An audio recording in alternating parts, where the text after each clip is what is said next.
बात हमें ऑफिस का सीन दिखाया जाता है जहाँ पे योगेश की मम्मी उस गीता विश्वास के पास आती हैं क्योंकि उनको लगता है कि इसको शक्तिमान के बारे में पता है और वो ये चाहते थे कि शक्तिमान की मदद से वो योगेश को ढूंढ लें।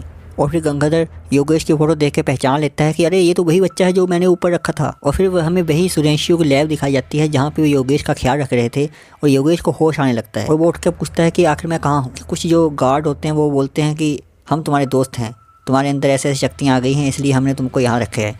वो बोलता है मुझे यहाँ नहीं रहना है, मुझे घर को जाना है। वो उसको रोकने की कोशिश करते हैं लेकिन वो उनको जरा सा धक्का देता है और वो वहाँ से दूर उड़ जाते हैं, जिससे उसको लगता है कि अरे ये क्या हुआ, मेरे में इतनी शक्ति कैसे आ गई। और फिर वो उछल के देखता है, सोचता है यार ये तो चमत्कार है और फिर वहाँ की दीवार तोड़ के भागने लगता है। फिर उसके सामने एक गार्ड आता है जिसको वो लात मार के दूर फेंक देता है और फिर एक दूसरा गार्ड उस पर साउंड की शॉक वेव छोड़ने लगता है जिसको कि वो एक कवच बना के उसी पे मार देता है। और फिर वही अंदर वाली गार्ड वाली लड़की आके उसे बिजली में कैद कर लेती है और उसे पकड़ के अंदर ले जाने लगती है और फिर वो उसकी शक्ति को तोड़कर उस पर अपनी शक्ति मार देता है। अब ये तो नहीं पता कि नींद से उठ के एक बच्चा जिसको शक्तियों के बारे में कुछ पता नहीं वो इतना सब कुछ एकदम कैसे कर पा रहा है, लेकिन चलो मान लेते हैं कि ऐसा हो रहा है। और फिर वो उनके इलाके से बाहर निकल जाता है लेकिन सभी शक्तिमान आता है और उसे पकड़ के वापस ले जाता है। और फिर मीटिंग होने लगती है जहाँ पे वो योगेश को बोलते हैं देख तूने कितने लोगों को घायल कर दिया। तो वो बोलता है मैं तो घर के जाके रहूँगा, ये मुझे रोक रहे थे।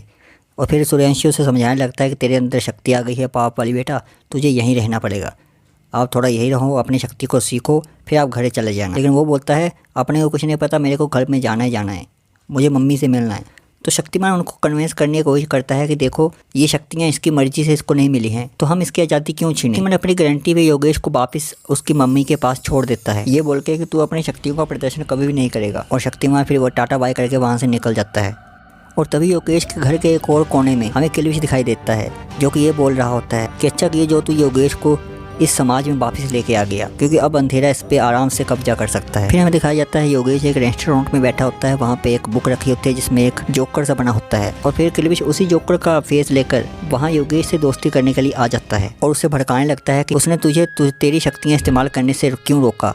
ऐसे ऐसे करके वो उसको भड़काने लगता है और बोलता है अपनी शक्तियों का बेटा बिंदास इस्तेमाल कर, नहीं तो मेरे इस प्लान का भी तबला बज जाएगा। और फिर वो योगेश को शक्तियाँ का कैसे इस्तेमाल करना है वो सिखाने लगता है। वो उसे बोलता है कि तुझे जो भी करना हो वो मन में सोच और सामने वाले की तरफ उंगली करके वो चीज़ कर दे। और इस तरह से वो उसकी शक्ति किरणों को इस्तेमाल करना सिखाता है।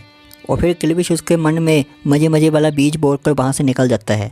फिर योगेश की दोस्त वहाँ आ जाती है, वो बोलती है कब आया तू, और वो उसे देख के खुश होती है और बोलती है कि कल हमारे स्कूल में डांस कंपटीशन है और तू तो इतने दिनों से था नहीं और हमारी तो प्रैक्टिस भी नहीं है, हम उस समीर यानी कि उसी शरारती बच्चे को कैसे हरा पाएंगे। फिर अगले दिन वो सभी स्कूल जाने लगते हैं जहाँ वही बच्चा योगेश को देखकर चौंक जाता है कि आखिर ये उस गड्ढे से कैसे बाहर आ गया और देखते देखते वहाँ पे गिर जाता है जिससे सारे बच्चे उस पर हंसने लगते हैं और इसको देख के उसको गुस्सा आ जाता है। वो बोलता है अबे तू मेरे पे हंस रहा था वो। तो योगेश बोलता है हाँ तेरे पे हंस रहा हूँ, कर ले जो करना है। तो वो बोलता है बेटा कल कंपटीशन में तेरे को देखता हूँ। और फिर योगेश और उसके साथी प्रैक्टिस करने लगते हैं जहाँ पे उनको पता चलता है कि वो तो स्टेप्स भूल रहे हैं, जिससे उनको पता चलता है कि उनकी इतनी प्रैक्टिस नहीं है कि वो कल परफॉर्म कर पाए और सभी सैड हो जाते हैं। और तभी किलविश चाचा हमारे प्रकट हो जाते हैं, वो उसको वापस भड़काने लगते हैं कि यार देख अगर तुझे जीतना है तो तू अपनी शक्तियों का इस्तेमाल कर। वो बोलता है कैसे, वो बोलता है कि उस बच्चे की टांगे ही तोड़ दे, ना रहेगा बांस ना बजेगी बांसुरी। तो बोलता है नहीं मैं ऐसा नहीं करने वाला। तभी उसकी दोस्त दिव्या वहाँ जाती है और वो उसको शक्तिमान की ड्रेस देके बोलती है कि ये एक गुड लक की तरह है, क्या पता हम इससे कल जीत जाएं। जिसके चलते किलविश उसको बोलता है देख अब तो तुझे जीतना ही पड़ेगा क्योंकि तेरे दोस्तों की सारी उम्मीद तेरे से ही है। फिर अगले दिन हमें डांस कंपटीशन दिखाया जाता है जहाँ पे समीर और योगेश नाच रहे होते हैं, जहाँ योगेश शक्ति किरणों का प्रहार समीर की टांगों पे कर देता है, जिसके फलस्वरूप समीर डांस नहीं कर पाता और योगेश की टीम जीत जाती है। लेकिन बाद में दिव्या उसे बोलती है कि नहीं योगेश तो डांस ही नहीं कर पाया तो इस जीत का हम जीत के भी क्या करेंगे, जिससे योगेश को बहुत गुस्सा आता है कि उसने इतनी मेहनत की और ये बोल रही है कि इस जीत का फ़ायदा ही क्या। और तभी किलविश वहाँ पे दोबारा से आ जाता है और उसको दोबारा से भड़काने लगता है कि देख तेरा कोई भी नहीं है, तूने सबके लिए कितना कुछ किया लेकिन तेरे लिए कोई भी खुशी नहीं है, तो अच्छा है कि तू अपनी खुशी को खुद ही सेलिब्रेट कर। तो वो बोलता है नहीं मुझे शक्तिमान ने शक्तियाँ इस्तेमाल करने से मना किया है। तो वो उसको बोलता है शक्तिमान कौन होता है भाई, तेरे को शक्तियाँ शक्तिमान ने थोड़ा ना दी है, तेरे को शक्तियाँ अपनी किस्मत से मिली हैं, तो चल अपनी जीत को सेलिब्रेट कर, और वो उसको उड़ने की प्रैक्टिस करवाने लगता है। और फिर खुश होकर योगेश वहाँ से उड़ जाता है। और फिर हमारे किल्विश चाचा अपने असली रूप में आ जाते हैं और ये बोलने लगते हैं कि अभी साले तेरी वजह से ही मेरा प्लान फेल हुआ था ना, अब तेरे को ही मैं अपना प्लान बना लूंगा। क्या हुआ अगर मेरे शैतानी पुतले में शक्ति नहीं गई, मैं तेरे को ही शैतान बना दूंगा। और वहीं दूसरी तरफ हमें योगेश मस्ती करता हुआ दिखाई देता है, जो कि बहुत खुश होता है कि उसके पास भी इतनी सारी शक्तियां हैं। वो रास्ते में किसी के बाल उड़ा देता था, तो कभी मंदिर में रखे हुए लड्डू चुरा के खाने लगता था। फिर एक जगह जाके वो एक बच्चे की आइसक्रीम चुरा के खाने लगता है, और तभी पीछे से एक गाड़ी आती है। गाड़ी वहाँ से तेजी से निकलती है, जिसकी वजह से योगेश के हाथ से आइसक्रीम छूट जाती है और गुस्से में वो गाड़ी पर प्रहार कर देता है, जिसकी वजह से गाड़ी आउट ऑफ कंट्रोल हो जाती है और वो सामने खड़े हुए लोगों के पास जाने लगती है। लेकिन समय पे आकर शक्तिमान वहाँ अपनी लात से उस गाड़ी को रोक लेता है, और ये देख के योगेश वहाँ से उड़ जाता है। लेकिन शक्तिमान उसको रास्ते में पकड़ लेता है और फिर उसको बोलता है कि मैंने तुझे मना किया था, तो तूने अपनी शक्तियों का इस्तेमाल क्यों किया? तुम्हारे लिए ही मैं इतने सारे लोगों से लड़के तुमको यहाँ लेके आया था, और अब तुम मेरे को ही बदनाम करने में लगे हुए हो। और फिर वो उसको समझाने लगता है कि अगर अगली बार तूने ऐसा किया तो तुम्हारा जो परमानेंट घर होगा वो होगा हमारा अनुसंधान केंद्र। फिर शक्तिमान से गालियाँ खाकर योगेश अपने घर पे आ जाता है, और किल्विश वहाँ प्रकट होकर ये सारा तमाशा देखने लगता है। और योगेश अंदर आके अपने से बड़बड़ाने लगता है कि आखिर शक्तिमान खुद को क्या समझता है। और किल्विश ये देख के बोलता है कि आज तो मैं तुझे शैतान बना के ही छोड़ूंगा। और वो शक्तिमान का भेष बदल के अंदर आ जाता है और उसको बोलता है कि देख बेटा, जो भी हो गया उसको भूल जा। अब से तुम ऐसा करना कि जब भी तुझे शक्ति की जरूरत हो तो मुझे बुला लेना, मैं आ जाऊँगा और तुम्हारी मदद कर दूँगा। फिर वहाँ से चला जाता है। और फिर किल्विश अपनी सेकंड चाल चलाता है, जहाँ पे वो अपने एक नुमाइंदे को बुलाकर उसकी मम्मी का रूप लेकर पेट में दर्द होने का नाटक करना शुरू कर देता है और योगेश के सामने मरने की एक्टिंग करना शुरू कर देता है। योगेश चिल्लाता रहता है शक्तिमान को कि आजा मेरी मदद कर, लेकिन किल्विश चाचा उसकी टेलीपैथी को रोकने के लिए उसके पूरे घर के आसपास पाप का एक सुरक्षा घेरा बना देते हैं, जिसके आर पार कोई भी नहीं आ जा सकता, ना कोई मैसी ना ही कोई इंसान। और फिर किल्विश वही जोकर का रूप लेकर उसके पास आ जाता है और बोलता है कि तुम्हारी माँ तो मर चुकी है, अब कुछ नहीं हो सकता। तो योगेश ये सुन के बहुत ही दुखी होता है और वो उसको वापिस शक्तिमान के खिलाफ भड़काने लगता है और उसको बोलता है कि तेरी माँ को अब सिर्फ एक ही इंसान जिंदा कर सकता है, वो है तमराज किल्विश। तुझे उसके शरण में जाना पड़ेगा और बदले में वो तुम्हारी माँ को ठीक कर देगा। और फिर उसको वो भड़का के अपने साथ ले जाता। पीछे से उसकी असली माँ आ जाती है और उसके असली माँ को देख के वो उसका जो नुमाइंदा था वो वहाँ से पहली फुर्सत में चला जाता है। इधर योगेश किल्विश को बोलने लगता है कि मेरी माँ को जिंदा कर दो। तो किल्विश उसे बोलता है कि मैं ऐसे कुछ नहीं करता, अगर तुझे मेरी मदद चाहिए तो बदले में तुझे भी मेरी मदद करनी पड़ेगी।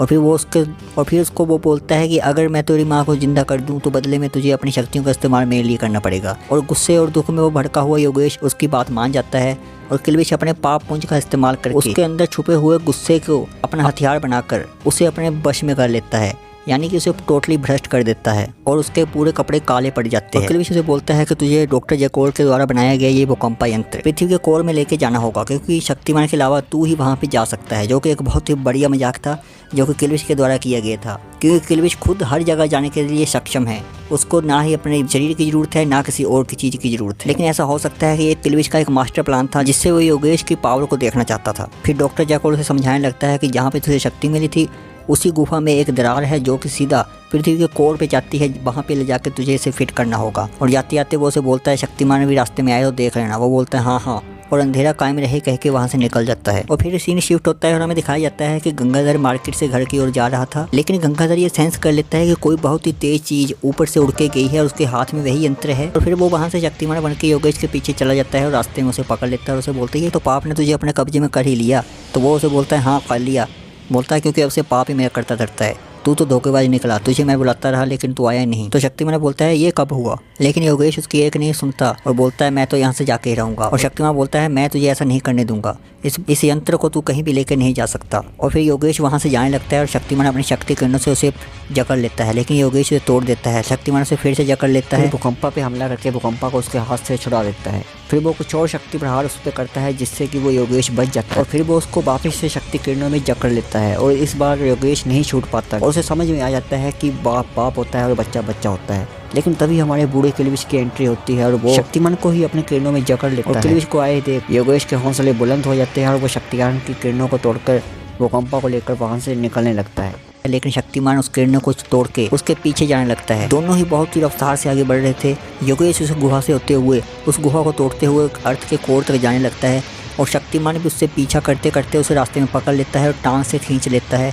और भूकंपा को वहीं पे तबाह कर देता है, जिसको देख के हमारे किल्विश चाचा के गुर्दे कांप जाते हैं। और डॉक्टर जैकोर बोलता है कि अगर इसको योगेश बिल्कुल कोर में जाके ब्लास्ट करता तो इससे पूरी दुनिया तबाह हो सकती थी। लेकिन किल्विश बोलता है बी पॉजिटिव और वो बोलता है जितनी गहराई में इसने ये फोड़ा है उतनी गहराई से एक सुनामी तो बन ही जाएगी और बाकी गलियापन है ना। केलविच बोलता है तबाही नहीं तो सुनामी ही सही। और वही होता है, उस ब्लास्ट के कारण इतना बड़ा भूकंप आता है जिससे बहुत ही बड़ी बड़ी सुनामी की लहरें शहरों पे आने लगती हैं।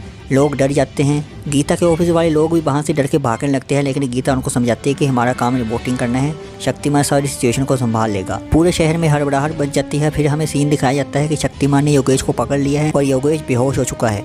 अब पता नहीं ये शक्तिमान ने ऐसा किया है या फिर वो पैसे ही बेहोश हो गया। शक्तिमान उसको एक जगह लेटाकर शहर की तरफ जाने लगता है क्योंकि उसको ये फील हो जाता है कि सुनामी आ रही है, क्योंकि शक्तिमान को ये पता था कि इसने उसको रास्ते में ब्लास्ट कर दिया है जिसके कारण सुनामी आ सकती है। तो शक्तिमान उसको चेक करने के लिए जाता है और वहीं होता है वहाँ पे सुनामी आ चुकी थी। तो शक्तिमान उस सुनामी को रोकने के लिए आगे बढ़ता है और अपनी शक्ति किरणों से एक बैरियर बनाकर सुनामी की लहरों को रोकने लगता है, क्योंकि उसे लग रहा था कि ये एक नॉर्मल सुनामी है, लेकिन सुनामी की लहरें बड़ी बड़ी बड़ी और बड़ी होती जा रही थी और शक्तिमान की किरणों का एंगल बहुत ही ऊपर होता जा रहा था, जिसके कारण शक्तिमान को अपना साइज बढ़ाना पड़ता है। इसको आप ऐसे समझिए, किसी चीज़ को उठा के रोक के रखने से आसान होता है किसी चीज़ को पैर से दबा के रोक के रखना। तो शक्तिमान यहाँ पे अपना आकार बढ़ा लेता है और फिर शक्तिमान समझ जाता है कि अंधेरे की शक्तियाँ भी इस सुनामी के साथ कहीं ना कहीं मिली हुई हैं, इसलिए ये सुनामी बड़ी बड़ी और बड़ी होती ही जा रही है। शक्तिमान समझ जाता है कि अगर ये सुनामी ऐसे ही बढ़ती रही तो मैं चाहे फ्रंट से इसको रोक लूँ, लेकिन साइड से हो सकता है यह सुनामी शहर पे हमला कर दे। इसलिए शक्तिमान प्लान बनाता है कि मैं इस सुनामी को 5 अलग रूपों में विभक्त होकर 5 जगहों से रोक लूँगा,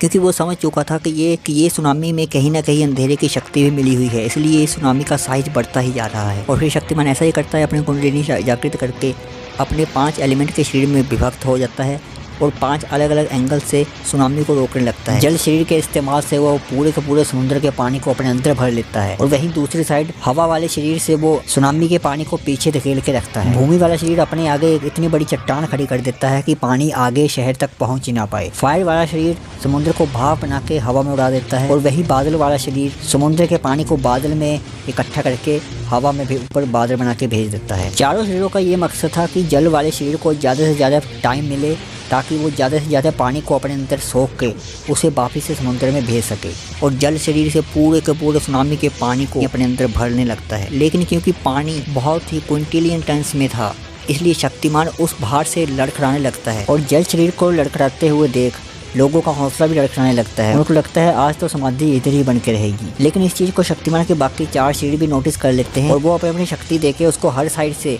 स्टेबल करके खींच के रोक के हवा से स्टेबल करने की कोशिश करते हैं। और जब वो थोड़ा सा स्टेबल हो जाता है तो वो सारे के सारे वापस से उसी शरीर में जाके मिल जाते हैं और शक्तिमान वापस पूरा कंप्लीट हो जाता है और वो पूरी तरह से स्टेबल हो जाता है और वो धीरे धीरे चलते चलते उस पूरे सुनामी के पानी को समुद्र के बीच में ले जाकर धीरे से रिलीज कर देता है।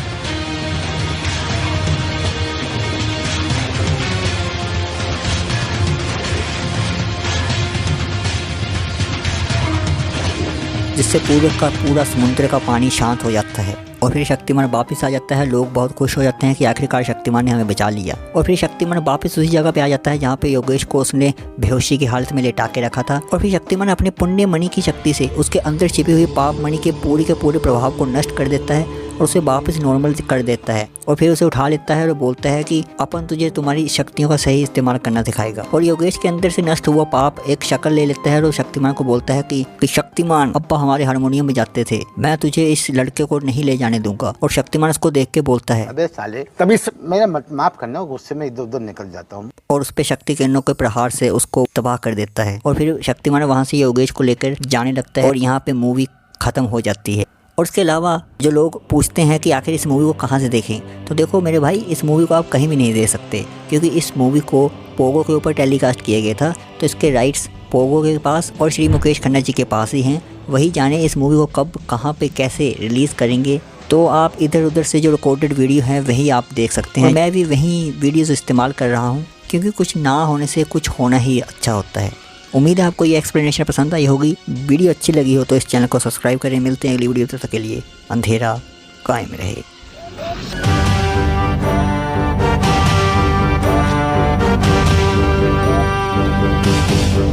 अबे साले तभी